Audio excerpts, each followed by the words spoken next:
You are looking at Julian's pronunciation guide, where we look at how to pronounce better some of the most mispronounced words in the world, like this other curious word. But how do you say what you're looking for today?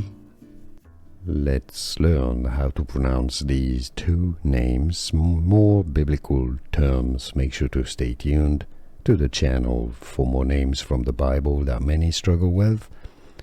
Cherethites, that's your English pronunciation. Cherethites, some say it as Cherethites, but it's more of a K sound because it comes from Hebrew that has a K sound here. Cherethites and Pelethites.